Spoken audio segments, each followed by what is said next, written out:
Tim Taylor is arguing that Western musicians often treat non-Western music as some kind of raw material, like oil or gold, something to be mined, refined, and turned into their own product.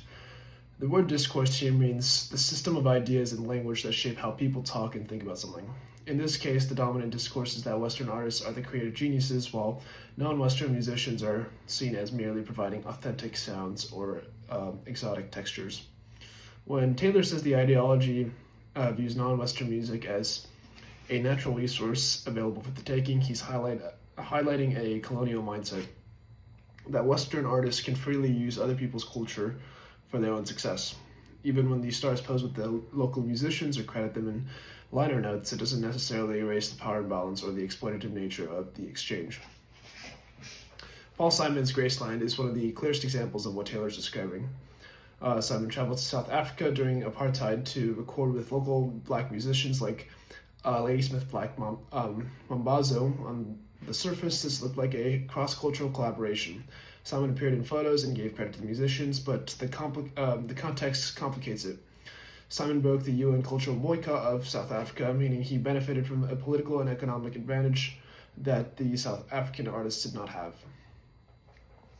While the album helped bring global attention to South African music, Simon was still the one who controlled the production, the marketing, and the profits.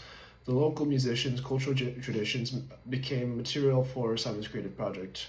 So Graceland fits Taylor's description perfectly. It mixes the language of collaboration with the underlying structure of appropriation.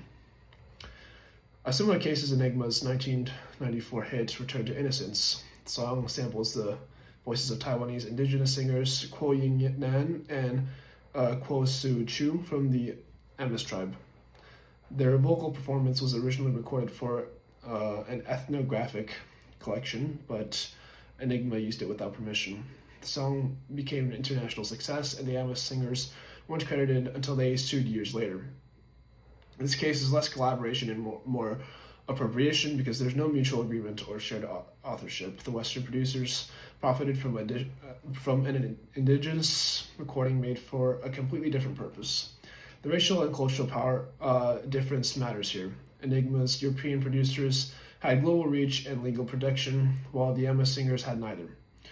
Ethically, this raises the question of whether borrowing someone else's cultural expression without consent is ever justifiable. While it did expose millions of listeners to Amos vocal traditions, the lack of credit or compensation shows how unequal the exchange was.